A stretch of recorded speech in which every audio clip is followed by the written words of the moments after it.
was an older sister. She started touring before him, and she was playing before him, and they were both just as talented as the other, at least that's what biographies say. She had some pieces that she wrote as well, but of course as a woman in that time she's not going to have the career that W.A. Mozart was able to have. But we're going to do an improvisation today in honor of her. I'll provide the Alberti bass, which is very typical of the classical era, and you're going to improvise in F major. So go ahead and take a moment and do a little F major scale. Just remind your hand what that key feels like with that black key in there. And maybe start from coming up. And maybe turn it around a few times. Just to get a good feel. And we're going to go ahead and start now. And you're just going to do some melodies in F major.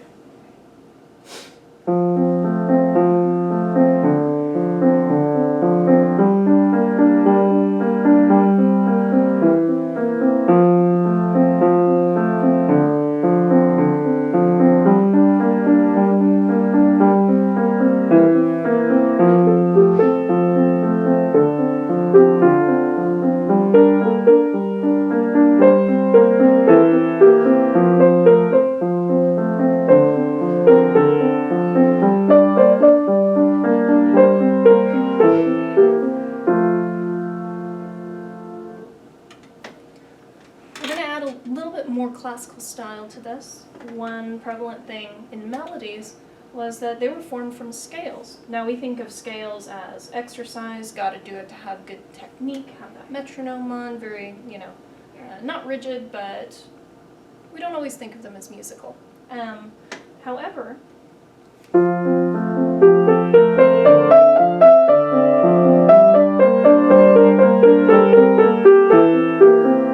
we can definitely get some melodies out of a scale. So what I want you to try now is, start with an F major scale and see where it takes you after that.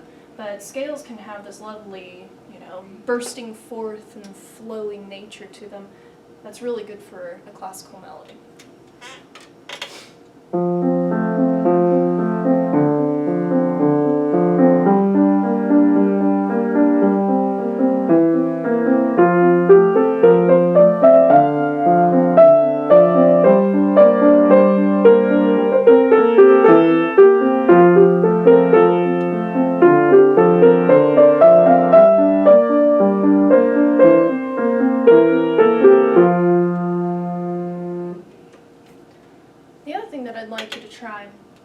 Is if you have kind of picked up my chord progression, I'm doing F major,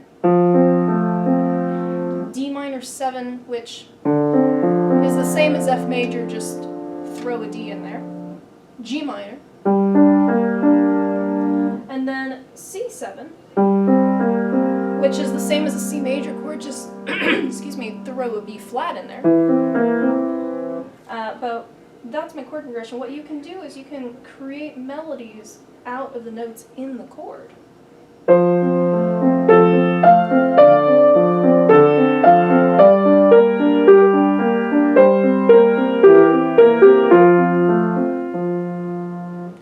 So again, that chord progression is, and play it along with me. You do it in your right hand though. F major,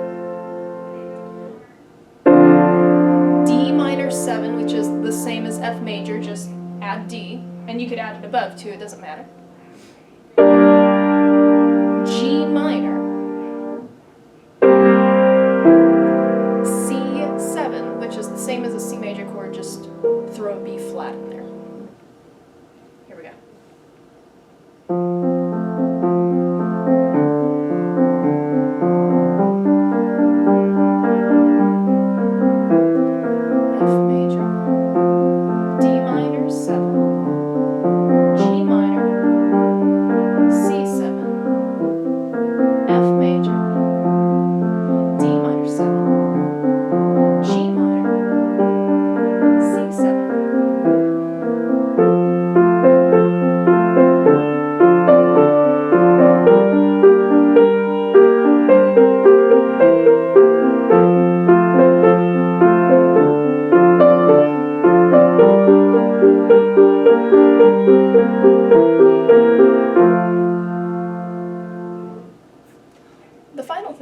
like you to explore are bad notes.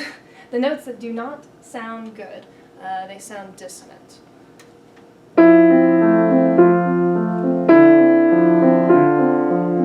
The wonderful thing about bad notes is, just like terrible days, they make you grateful for the good days, because you have a frame of reference, right?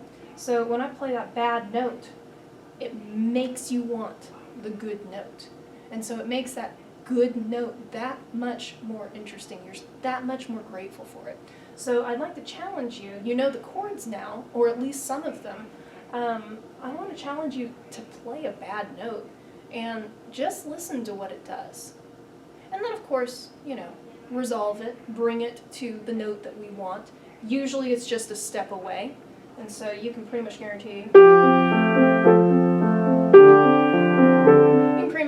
that you can go a step either direction, and you're going to get to, you know, a consonant note that you're grateful for. Here we go.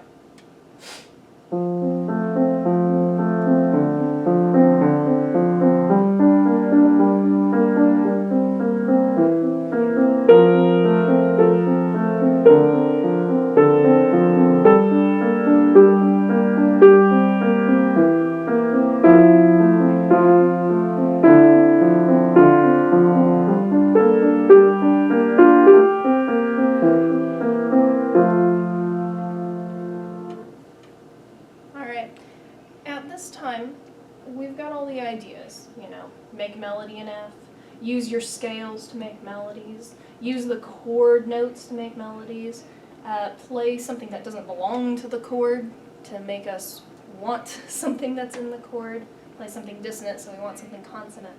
I'm going to play for a while and just let you go with all those ideas and whatever other ideas come to you.